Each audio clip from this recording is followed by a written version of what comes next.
Tu pueblo enfrenta. Sabes de cada necesidad. Sabes de las necesidades en los hogares, en las familias, pero también conoces sobre la condición emocional de cada persona. Aquellos que están atravesando por crisis de ansiedad, o las personas que se sienten en un ciclo de depresión. Pero tú, Señor, que levantas nuestra cabeza, eres quien puede infundir nuevos ánimos, nuevas fuerzas, nuevos propósitos en la vida.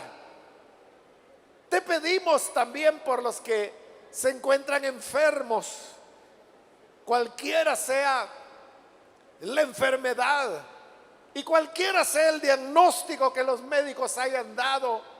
Hoy te pedimos tu intervención, que extiendas tu mano, que toque los cuerpos enfermos, que quites enfermedades, que restaures órganos, tejidos donde la enfermedad ha hecho daño, ha deteriorado el funcionamiento.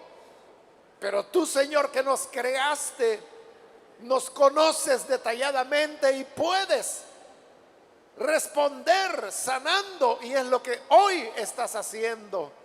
Creemos que hoy tu mano se está moviendo, no solo entre los que estamos aquí, sino también hasta aquellos por quienes oramos, por quienes pedimos.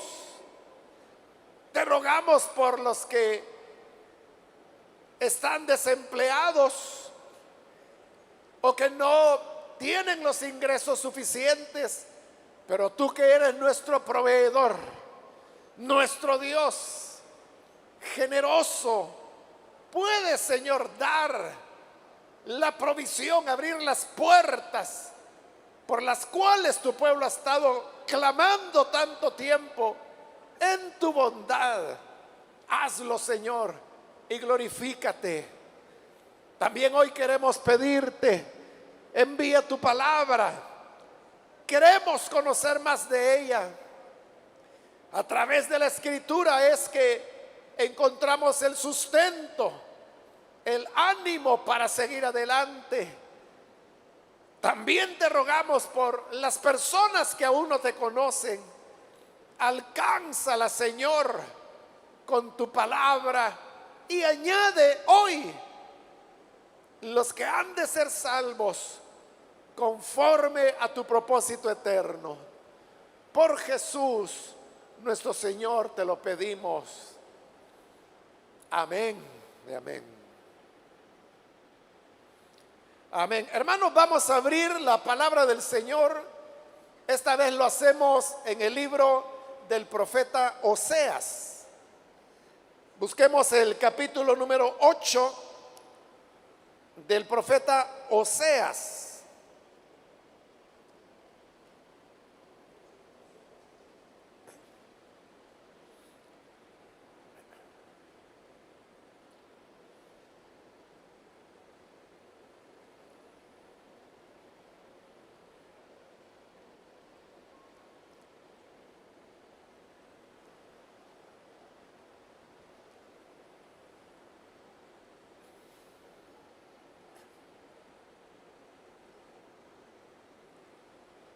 Bien, vamos a leer la palabra del Señor en el libro del profeta Oseas, capítulo 8, los versículos 2 y 3, que nos dicen: a mí clamará Israel, Dios mío, te hemos conocido. Israel desechó el bien, enemigo lo perseguirá. Amén. Solo eso leemos, hermanos. Pueden tomar sus asientos, por favor.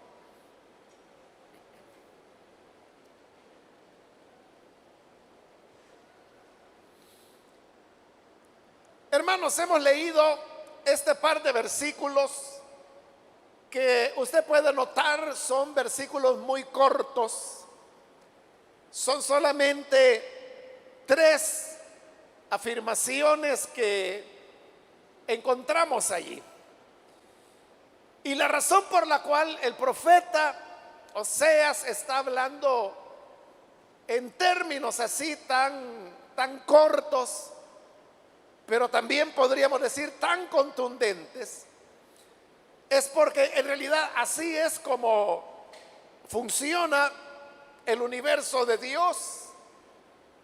Las cosas buenas o las cosas malas traen repercusiones que no se necesita mucho para poderlas cosechar. Acá, hermano, lo que estaba ocurriendo es que Israel estaba viviendo una época de alejamiento del Señor. Ellos se habían vuelto al pecado, se habían olvidado de servir al Señor, habían abandonado el templo y por lo tanto todo lo que en el templo se hacía, como las ofrendas, los holocaustos, los sacrificios, los actos de confesión de pecado que el pueblo llegaba a hacer allí, el perdón que era otorgado por los sacerdotes, todo eso estaba suspendido porque aún los sacerdotes habían tenido que abandonar el servicio al Señor e ir a ver la manera de poderse ganar la vida, porque hacía ya mucho tiempo que el pueblo había dejado de cumplir su responsabilidad de llevar ante el templo las ofrendas por los pecados que la palabra de Dios establecía. El deseo de Dios era que los sacerdotes y sus familias y aún sus ayudantes se alimentaran de las ofrendas de grano, de aceite, de harina que el pueblo hacía. Pero como esto ya no lo estaban haciendo, entonces los sacerdotes no tenían cómo alimentarse y esto les había impulsado a irse de la ciudad, ir al campo, trabajar en lo que fuera posible para ganarse la vida, en otras cosas que no tenían que ver nada con aquello para lo cual Dios los había llamado y los había consagrado. Cuando el pueblo de Israel desobedecía, siempre esto traía consecuencias. Y así era en la época de Oseas. El pueblo se había vuelto al pecado. Entonces lo que había ocurrido era que los asirios, que era una nación muy poderosa, ubicada al norte de Israel, les habían atacado, les habían quitado parte de su territorio, los habían derrotado varias veces y además se llevaban el fruto de las cosechas, y esto hacía que Israel poco a poco fuera empobreciéndose cada vez más y más. Sin embargo, el rey que en este momento estaba al frente, él creía que se podía invocar a Dios y que Dios habría de ayudarlos, como en verdad Dios lo había hecho muchas veces en la historia de Israel. No solo con los reyes, sino que incluso antes, en la época de los jueces, que duró un poco más de 400 años, sabemos que la historia era que ellos desobedecían a Dios, entonces venía un enemigo que los oprimía, clamaban a Dios, Dios enviaba un libertador y quedaban libres. Luego volvían a pecar y el ciclo se volvía a repetir. Eso Dios lo había hecho muchas veces. Y eso de que todas las veces que ellos clamaban al Señor por liberación, y que Dios siempre en su misericordia, en su gran paciencia, enviaba un libertador y lo volvía a librar, es lo que ahora tenía confiado al rey de Israel, pensando que esta vez, otra vez Dios lo haría y que ellos serían librados de los asirios. Aquí es donde viene la primera de las tres afirmaciones, y es la que encontramos en el versículo 2 cuando dice: a mí clamará Israel, Dios mío, te hemos conocido. Como los momentos que ellos vivían eran momentos de aflicción, entonces, ¿ahora qué hacen? Lo que está diciendo ahí: a mí clamará Israel, porque este es el comportamiento natural, diríamos, que el ser humano muestra delante de Dios. Que mientras las cosas están tranquilas, mientras todo está bien, la gente no se acuerda de Dios, no se acuerda de las iglesias, no se acuerda, hermano, pero ni siquiera de que existe la Biblia o que existe la oración. Pero cuando la aflicción llega, entonces es cuando llega el momento en que lo que hacen las personas es clamar al Señor. No tiene nada de malo que se busque a Dios cuando las personas están en aflicción, no tiene nada de malo. El problema es que se haga solo cuando se tiene aflicción, porque muchas veces Dios usa la aflicción para atraer a las personas, pero con el objeto de que tengan una conversión. De esto tenemos varios ejemplos en el Nuevo Testamento. Por ejemplo, está el caso de Jairo, cuya hija estaba gravemente enferma, a punto de morir, y en esta aflicción Jairo va y busca la ayuda de Jesús. En esos minutos en que Jairo fue a buscar a Jesús, le pidió ayuda, y cuando venía de regreso a casa, en esos minutos la niña muere, su hija muere. Tanto que vino gente desde la casa de Jairo y le dijeron: mira, dile al maestro que ya no es necesario que vaya, ya no lo molestes, pues tu hija ha muerto. Pero Jesús escuchó lo que decían y le dijo a Jairo: no temas, cree solamente. Y siguieron caminando a casa de Jairo. Al llegar, efectivamente la niña había muerto, pero el Señor la resucita. Ahí tenemos el caso de este hombre llamado Jairo, que buscó a Jesús porque estaba en una necesidad extrema. Jesús no le recriminó. Él no le dijo: ah, sí, hoy como se te está muriendo la niña, hoy sí te acuerdas de mí. O sea, no. Jesús lo que hizo fue auxiliarlo en la situación de aflicción que Jairo vivía. Claro, uno esperaría, la Biblia no dice más, pero uno esperaría que después de esa experiencia Jairo se convirtió en un discípulo de Jesús. Por eso le digo que la gente venga en aflicción no es malo. El problema es que se haga solo cuando hay aflicción. Entonces, es gente de iglesia, pero de una aflicción a otra. Y si de una aflicción a otra toma 3 años o 10 años, es cada 10 años que esta persona busca al Señor.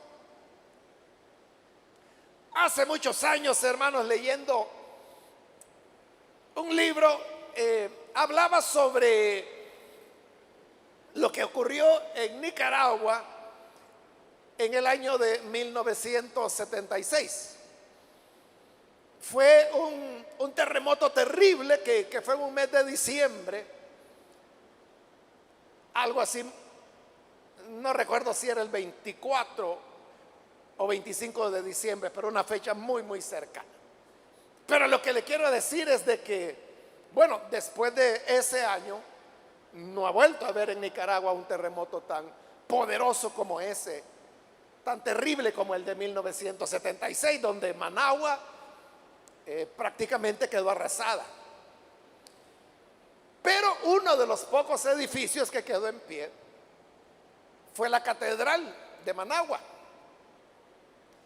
Y lo que ocurrió es que ante el terror que había producido el terremoto, y como le digo que casi toda la ciudad se vino al suelo, la gente, hermano, toda se fue dentro de la catedral y ya no cabían. Estaba totalmente saturada, pero la gente seguía llegando y querían, bueno, rodearon toda la catedral. Y el problema era que se sabía que la catedral también tenía daños estructurales. Y como usted sabe que después de un terremoto siempre quedan las réplicas, algunas de las cuales a veces son tan fuertes como el mismo terremoto. Entonces las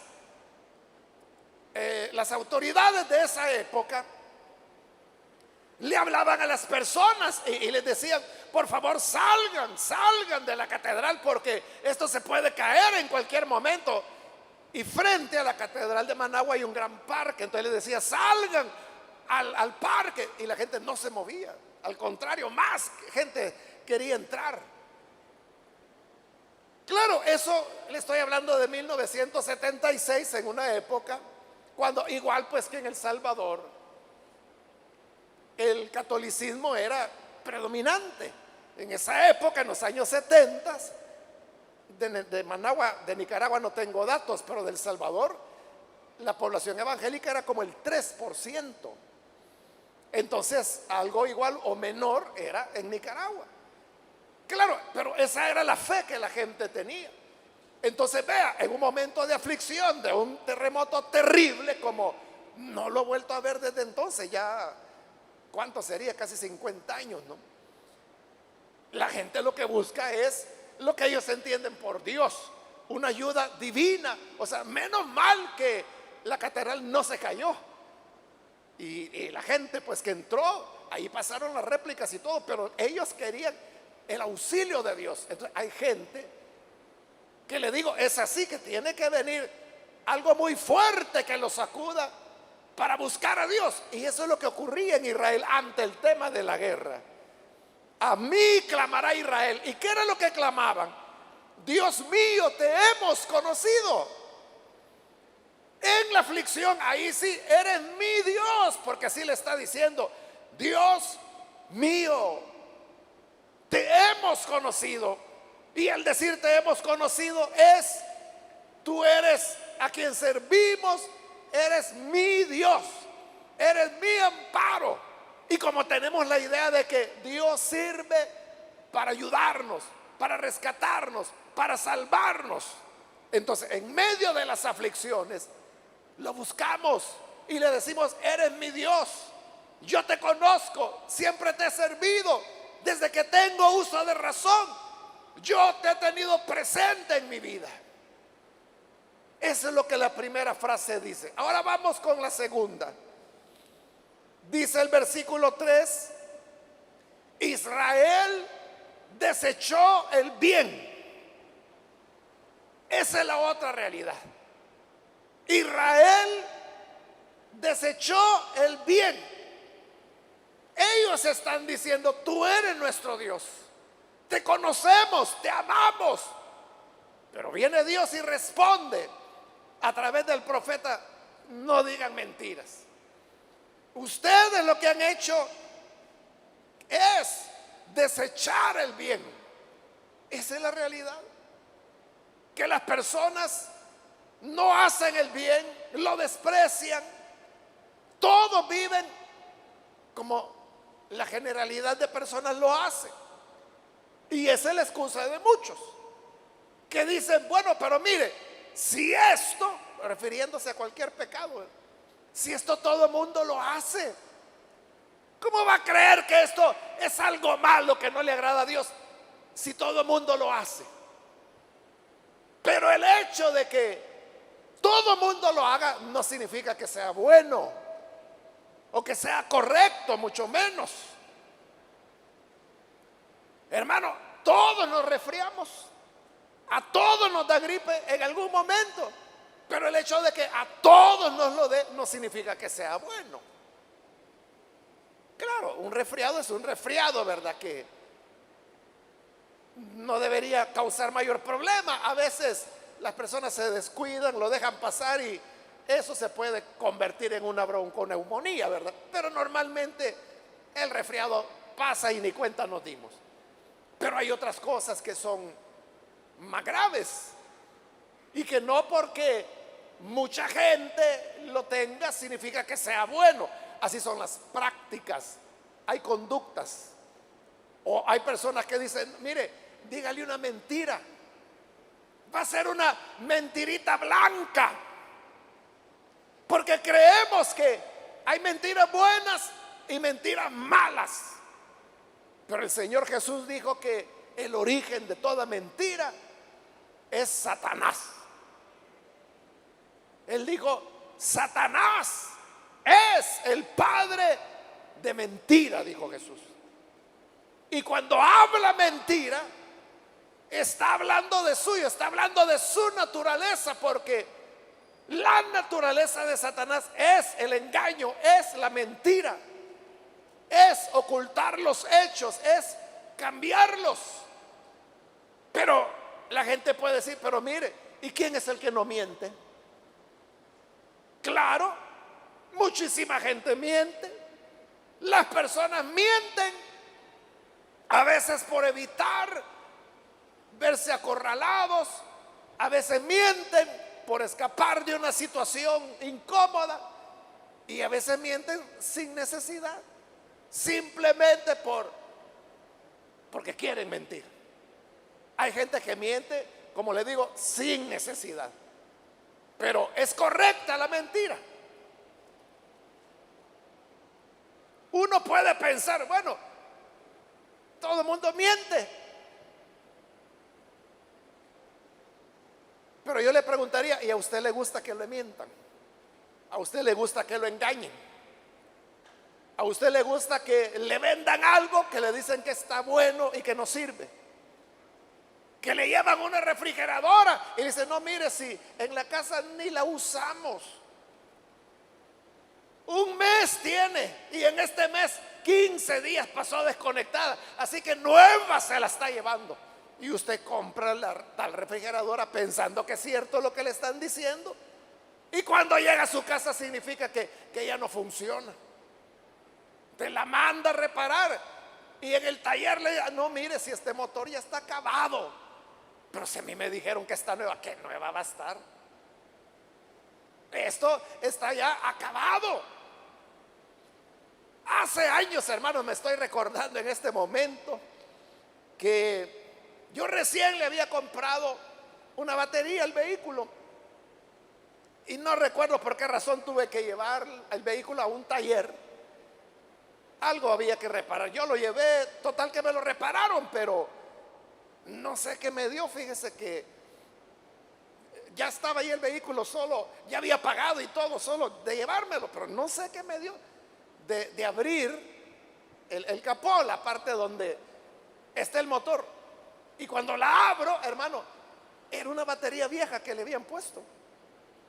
Y yo le digo al muchacho, mire, le digo, y esta no es la batería que yo traje. Como no, me dijo, ese es. No, le dije, yo lo traje con una batería nueva que hace poco lo compré. Y me dijo, pero lleves esta, me dijo, que esta está mejor. Fíjese lo que me dijo, esta está mejor, me dice, mejor que la que usted traía. ¿Cómo va a estar mejor? Le digo, sí, era evidente que esta era vieja. Y la que yo había llevado, hermano, estaba nueva. Bueno, menos mal que este muchacho no se puso tan duro. Y yo le dije, mire, no, esta no es, yo quiero la batería con la cual la traje. Al final le digo, él de mala gana, hey, fulano, vení, tráele la batería aquí al señor. Señor, y yo tenía como 23 años en esa época. Y llegó el otro muchacho, ya quitó la batería vieja y puso la nueva, o sea, la que yo había llevado. Pero piense usted, hermano, de que, como le digo, hasta hoy no sé qué me dio. O sea, yo no lo hago, o sea, pero algo me dio de levantar el capó y voy viendo que habían cambiado la batería. Pero si me lo hubiera llevado así, si no me hubiera dado cuenta, y quizás a la semana o 2 semanas me doy cuenta y llego a que me la cambien, me hubieran dicho no. O sea, ¿y cómo hago para decir que allí me la habían cambiado? Entonces yo le pregunto, ¿a usted le gusta que le mienta? Entonces no puede pensar de que está bien decir una mentirita, porque todo el mundo lo hace. Media vez no sea a ti, ¿verdad? Media vez no es a ti a quien te están tomando el pelo, media vez es a ti a quien no te engañan. Pero el hecho es de que aunque el pecado sea universal, el pecado siempre es desechar las cosas buenas de Dios. Y es lo que el Señor está diciendo acá. Israel desechó el bien. Cuando pecamos, vienen las consecuencias. Y eso es lo que dice la tercera frase. Siempre en el versículo 3. Israel desechó el bien. Ese fue el pecado. ¿Cuál es la consecuencia? Enemigo lo perseguirá. El enemigo lo va a perseguir. Es decir, lo que el rey quería, y es que los librara de la guerra, que los librara de sus enemigos. El Señor le dice, es que mira, tú puedes pedirme que yo te libere, tú puedes decir que soy tu Dios, tú puedes decir que me has conocido, pero debes entender que si tú desechas el bien, es decir, si tú desobedeces, entonces el enemigo te perseguirá. Lo que Dios le está diciendo al rey es, la guerra no ha terminado, la guerra no va a parar. Y si usted sigue leyendo este capítulo 8, se va a dar cuenta que más adelante eso es lo que dice el profeta. Le dice al rey, sembraste vientos, cosecharás torbellino. Esa ley, esa norma, nadie la puede cambiar. Todo lo que el hombre siembra, lo cosecha. Y aunque nosotros vengamos, tú eres mi Dios, hoy te busco, Señor. Mira que ya tenía 10 años de no venir a la iglesia, pero qué bueno que todavía está aquí. Pero hoy vengo porque te necesito. Y claro, Dios está para ayudar al necesitado, como hemos dicho. El problema es cuando solo lo haces en ese momento. Y cuando se ha desechado el bien, cuando se ha pecado. Como digo, puede ser bajo la excusa, es que todo el mundo lo hace. Todo el mundo lo hace, ¿por qué no lo voy a hacer yo? Mire, todo el mundo roba, entonces ¿por qué no voy a robar yo? Todo el mundo tiene relaciones sexuales fuera del matrimonio, ¿por qué no lo voy a tener yo? Eso es lo que dicen los jóvenes. Hace poco me estaba recordando de un joven, un muchacho que hace años llegó y platicó conmigo, y él llegó afligido y me dice, hermano, no sé qué hacer. ¿Y qué pasó? Le digo yo. La cosa es de que tenía una compañera de estudios con quien se había relacionado sexualmente y ahora estaba embarazada. Y él me dice, pero ni ella ni yo estábamos pensando en un embarazo. ¿Y hoy qué vamos a hacer? La familia se va a dar cuenta, vamos a ser padres, ¿qué va a pasar con nuestro futuro? Y entonces yo le dije, todas esas preguntas que estás haciendo, eso es lo que uno tiene que preguntar antes de hacer las cosas. Y le dije, no es de gratis. No es de gratis que la escritura dice que hay que guardarse de la fornicación. Porque todo pecado, dice Pablo, está fuera del cuerpo. Pero el que fornica contra su propio cuerpo peca. Y este joven me dice, es que a mí me dijeron que no había nada de malo en esto. Y yo le dije, ¿y quién te dijo eso? ¿quién te dijo que no había nada de malo en esto? Mis amigos, como todos lo hacen, ellos me dijeron que no tenía nada de malo que yo le hiciera. Hoy anda a decirle a ellos que qué haces con el embarazo. A esos que te dijeron que no había problema, hoy anda a decirles que qué vas a hacer con este niño que viene en camino, que qué vas a hacer con tu futuro, qué vas a hacer con tus estudios y con los de ella. Es que yo pensé, me dice, que tenían razón. Pero hay una realidad, y es que si Israel desecha el bien, enemigo lo perseguirá.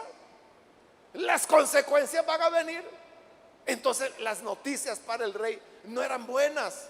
Las noticias eran: aunque tú vengas a clamar, aunque tú vengas a buscarme, aunque tú digas que soy tu Dios, que te puedo auxiliar, pero debes saber que mientras tú te mantengas desechando el bien, mientras te mantengas sembrando vientos, continuarás cosechando torbellinos. Continuará el enemigo persiguiéndote, destruyéndote, acabándote. Los asirios no se van a ir. La guerra no va a terminar. Esto está comenzando. Así que amárrate bien los pantalones y aguanta a ver si terminas vivo estas batallas que vienen. Esa es la respuesta de Dios.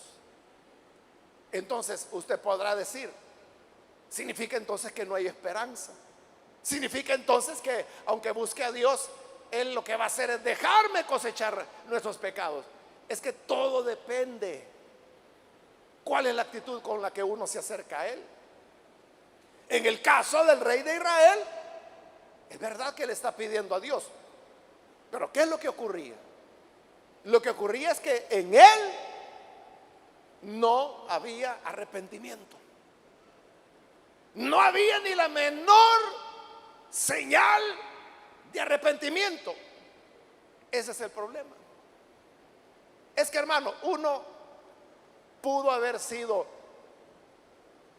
pecador, desobediente a Dios. Uno pudo haber sido un descuidado que nunca se interesó en ir a la iglesia, nunca ha hecho ninguna oración, ni siquiera le ha interesado qué dice Dios o qué piensa Dios, nada, nada. Y uno pudo haber hecho desastres en su vida y en la vida de otros. Pero cuando hay un verdadero arrepentimiento, cuando esa persona se duele y dice: he andado lejos de Dios, he andado ignorando al que me dio la vida, pero hoy me arrepiento porque hice de mi vida un desastre. Y no solo de mi vida, también destruí la vida de mi familia, de mi mamá, de mis hijos.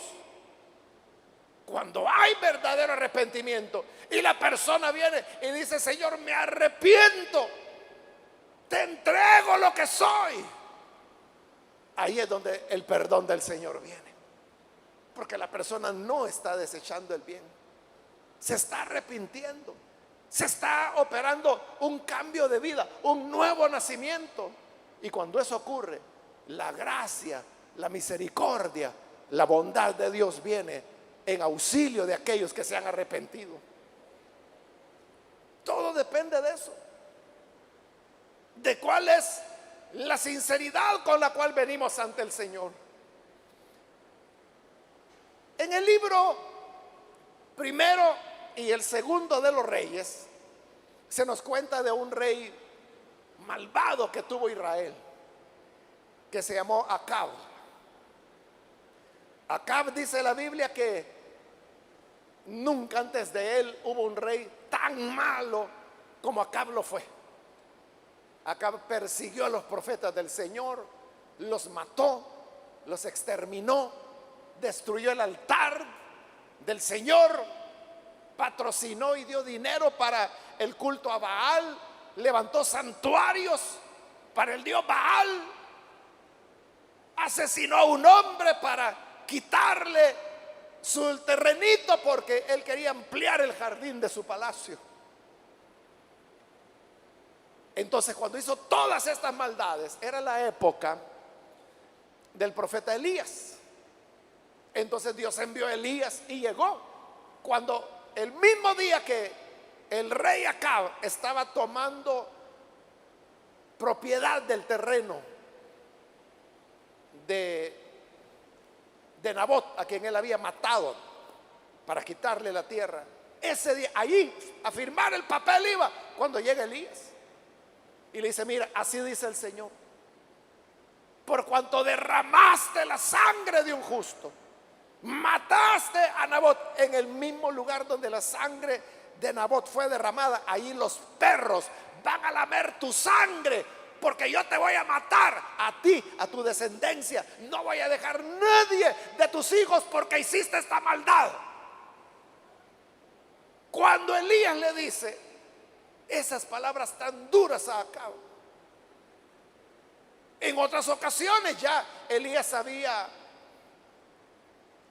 redarguido duramente a Acab, y Acab, el loco se había hecho, no le había importado. Pero esta vez, cuando Elías le dice eso: yo voy a exterminar a toda tu descendencia, no va a quedar nadie que recuerde el nombre de Acab, y a ti también te voy a matar, y tu sangre aquí en este lugar la van a lamer los perros.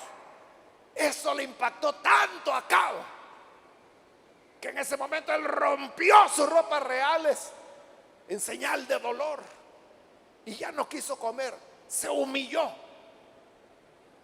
Increíble que aquel que había sido el rey más malvado que había habido, hoy está dando muestras de arrepentimiento. Y entonces le dice el Señor a Elías: mira, este Acab malvado se ha arrepentido, está humillado. Como se ha humillado, le digo: ve nuevamente donde él y dile que por haberse humillado siempre le voy a matar a todos sus hijos, pero hasta que él ya haya muerto, para que no tenga que vivir ese dolor. Y fue Elías y le dio el mensaje. Dice el Señor que siempre se va a acabar a toda tu descendencia, pero tú no lo vas a ver, porque como te arrepentiste, el Señor te va a conceder ese favor de que tú seas el primero en morir, y ya no vas a ver, no vas a tener el dolor de ver a tus hijos, a tus nietos y a tus bisnietos ser masacrados. Y así fue, hermanos, así fue. Acá fue el primero en morir, y tal como Elías lo había dicho, en el lugar donde él derramó la sangre de Nabot, allí a Acab lo hirieron en la guerra, y todo el día él estuvo con hemorragia, y el carro de rey en el que él iba se llenó de sangre, murió. Entonces llevaron el carro a lavarlo al jardín del palacio, justo donde había estado la tierra de Nabot, y al lavarlo la sangre corrió y llegaron los perros y comenzaron a lamerlo. Lo que el profeta había dicho: aquí los perros van a lamer tu sangre. Así fue. Y después, hermanos, varios años después, es cuando aparece Jehú, que es otro rey. Él es el que acaba con todos los hijos de Acab, tal como el profeta lo había dicho. 70 hijos tenía Acab. Todos fueron asesinados el mismo día. A todos le cortaron la cabeza el mismo día. Y fueron sus cuidadores, los criados que desde bebés los habían criado y ahora eran hombres. Esos mismos que los habían cuidado, los degollaron, les cortaron la cabeza, y en cestas mandaron las 70 cabezas a Jehú para demostrarle que ya no había hijos de Acab. Entonces note, si este hombre, que la Biblia dice que nunca hubo otro que hiciera tanta maldad como él, pero aún así Dios le concede ese favor. O sea, Dios no lo perdonó, pero le concedió ese favor. No lo vas a ver, no lo vas a ver porque te arrepentiste. Entonces mire el valor del arrepentimiento. Pero usted no es Acab, usted no ha mandado a matar a nadie, usted no ha destruido a los profetas del Señor, no los ha exterminado, usted no ha destruido las iglesias, no ha quemado las Biblias. O sea, no es tan malo como Acab. Si te arrepientes sinceramente, el Señor te perdonará en verdad. Y si tú me preguntas: ¿y yo cómo estoy seguro de que perdonará? Porque Dios no está jugando, Dios no miente. Dios no miente. Cuando Él dice, el que a mí viene, no le echo fuera, Dios no está jugando. Si Él dice eso, es cierto. Si vienes a Él, Él no te va a expulsar. Te recibirá a misericordia. Como recibió a la mujer que cometió adulterio, como recibió a María Magdalena, de la cual había sacado 7 demonios, como recibió a la mujer samaritana, que ella iba con su 6.º marido y aún no se casaba. A todos estos, a Mateo, cobrador de impuestos, a Zaqueo, jefe de los cobradores de impuestos, todos fueron perdonados. Saulo, el perseguidor de la iglesia, el que torturaba a los creyentes, el que los obligaba a blasfemar, el que los metía en la cárcel, el que daba su voto de aprobación cuando se decidía la muerte de un cristiano, el Señor lo perdonó. Y no solo lo perdonó, lo convierte en un apóstol de su evangelio. Por eso yo sé que si hay un sincero arrepentimiento, el Señor perdona. Pero es necesario el arrepentimiento. No basta que como el rey de Israel clames al Señor y digas, Dios mío, yo te conozco, y que el Señor tenga que responderte, pero has desechado el bien. Por lo tanto, tu enemigo no vas a escapar de él, te va a perseguir y te va a alcanzar y te va a destruir. Pero si hay un verdadero arrepentimiento, el Señor puede librarnos del mal. Vamos a orar, vamos a cerrar nuestros ojos. Teniendo nuestros ojos cerrados, yo quiero invitar, si hay con nosotros algún amigo o amiga que ha escuchado la palabra del Señor, y habiéndole escuchado, hoy usted necesita venir para recibir a Jesús como Salvador. Hoy es un buen momento para que pueda hacerlo. Si hay alguna persona, algún amigo o amiga que necesita recibir a Jesús, por favor, ahí en el lugar donde está, póngase en pie en señal que usted necesita recibir a Jesús. Y nosotros lo que vamos a hacer es orar por usted. ¿Hay algún amigo, alguna amiga que hoy necesita venir a Jesús? Póngase en pie. El arrepentimiento es lo que marca la diferencia. Es lo que de estar lejos nos acerca a Dios. De haberle olvidado, el arrepentimiento nos atrae de nuevo a Él. De ser desechados, el arrepentimiento nos lleva a ser aceptados por el Señor. ¿Quiere usted hoy entregarle su vida al Señor? Póngase en pie. Ahí en el lugar donde se encuentra, con toda confianza, póngase en pie y vamos a orar por usted. ¿Hay algún amigo, alguna amiga que necesita venir a Jesús? Póngase en pie. Lo que queremos es orar por usted. Por eso le pedimos ponerse en pie, porque queremos saber si hay personas por quienes vamos a orar. Póngase en pie para venir a Jesús y con gusto vamos a orar por usted. ¿Hay alguien? También quiero extender la invitación para aquellos hermanos que se han alejado del Señor, pero hoy necesita reconciliarse. También póngase en pie. Venga, reconcíliese con el Señor. Queremos orar por usted. Cuando nos reconciliamos con Él, Dios es bueno, es misericordioso y nos da la salida. ¿Hay alguien que se reconcilia? Póngase en pie. Venga. Voy a hacer, hermano, ya la última llamada, pero si hay alguien que necesita venir al Señor por primera vez, o necesita reconciliarse, póngase en pie y aproveche que fue ya la última llamada que hice y luego vamos a orar. ¿Hay alguien?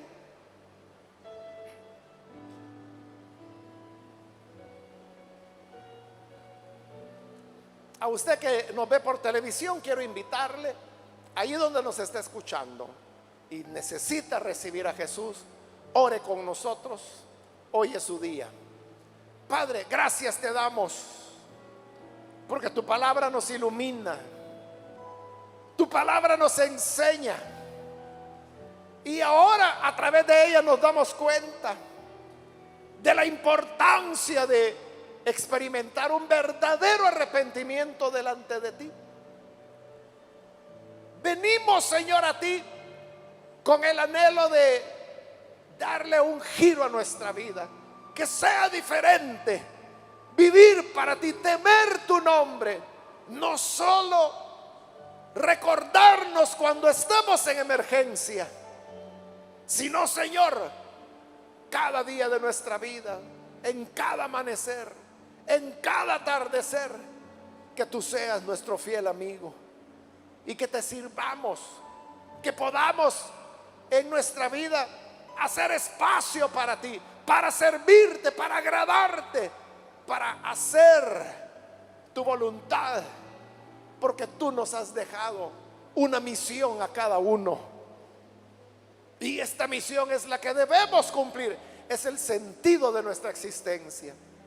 Ayúdanos entonces para que lo hagamos de esta manera y podamos, Señor, agradarte, podamos servirte. Por Jesucristo nuestro Señor lo pedimos. Amén y amén.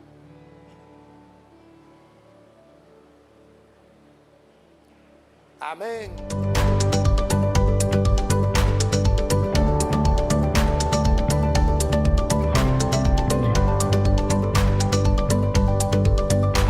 Si usted ha aceptado a Jesús como su Salvador, llámenos al 2294-9596 y oraremos por usted.